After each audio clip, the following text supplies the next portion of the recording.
What's up guys, my name is Aaron and today I'm going to be reviewing I'm Gay by Lil B. This is a classic review. This is a review where I kind of talk about a piece of music, movie, or TV show that's kind of special to me or I kind of feel is influential, and I feel like this album is definitely kind of both some aspects. This album came out like kind of at the height of Lil B's popularity, where like his rapping style, his subject matter, and just how he is as a person was really controversial. His kind of sloppy delivery and really silly subject matter kind of infuriated a lot of people, and a lot of people liked it too. I was kind of in the middle. I guess I kind of liked it, but I wasn't like a huge fan. I wasn't like, I guess, one of the bass people, but I did like his music at that time. I thought he was pretty unique, and I really liked his more inspirational songs, so this album was definitely for me. The beats are really spectacular. Like, they're kind of chopped down, slowed, sample, boom bap music. I really like that kind of sound. It sounds really hopeful, and it's really full of emotion, and it's kind of uplifting too. Unchain Me, it's like a really classic Clams Casino beat. It's really epic with the vocal samples that are on that track. Hanging cloudy synth on that track too. It really feels really epic. Gonna Be Okay, it opens with Obama's concession speech. I love the piano string sample from the movie Spirited Away, and I like the drums too. It's really sad but also hopeful, and it really matches the theme of that song. The Wilderness, I love the bass on that track and the loving recreation of the melody of Futari Daki no Ceremony, a Japanese song. It sounds really beautiful and I love that sample. This is a really catchy melody and I love that melody a lot. It's really beautiful and I love how triumphant that song sounds. I Seen That Light, it's just a positive vibe song. I love the Eric Benet sample on that song. I love how it kind of works into the beat and stuff like that. They kind of make it a little bit faster, but it really does matches that song a lot. The production to me is top notch. I love the sample heavy production, and the production is pretty beautiful on this album. Definitely one of the better produced albums or projects that Lil B has been involved with. And I love the themes too. Like, this album is really kind of uplifting, inspirational. Gonna Be Okay, he's talking about how he's finally seeing positive change in America. It might be a little bit slow for his liking, but he's seeing change with Obama being president and kind of the race relations in the United States kind of seeing a little bit of progress, and I like that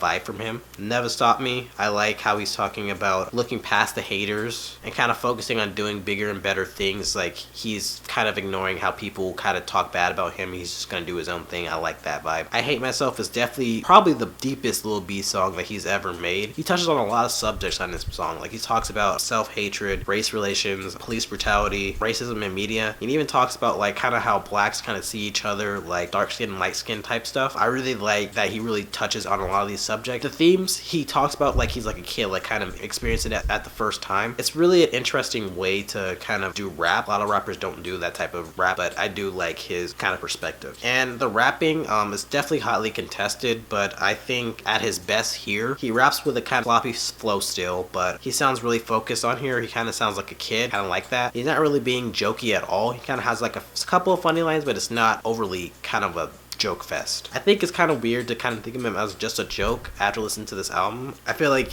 you can tell that he can take his music seriously when he wants to. Yeah, so pretty much I love this album. Definitely not for everybody, but I love the production on it. It's really soulful, and I love how sample heavy it is. You kind of experience a lot of different sounds that you really wouldn't get from hip hop. I love its heartfelt and uplifting themes too. It really puts you in an uplifting mood, and I like kind of like the serious that he takes these subjects with, even though he's kind of experiencing it through like a kid like wonderments. I feel like this is probably his most focused rapping ever. Like, if you want to hear Lil B probably at his best, this is probably the best form for you. Maybe not this album in particular, but I feel like Lil B as a whole is really influencing on a lot of rappers nowadays. Rappers like Lil Yachty, Lil Uzi Vert, ASAP Rocky, Rob Banks. A lot of people that kind of aren't very subject matter heavy. They kind of have like a kind of a goofier persona, and like they kind of have cloudy production too at times. I feel like a lot of people in rap nowadays kind of took the blueprint from him, kind of doing their own thing and kind of making their own movement. So what did you guys think? Did you hate it? Did you love it? Let me know in the comments what you thought, because I know this album is definitely not for everybody. I kind of want to hear people's opinion on this. So thanks for watching, and I hope you guys enjoyed. Thanks guys. Bye.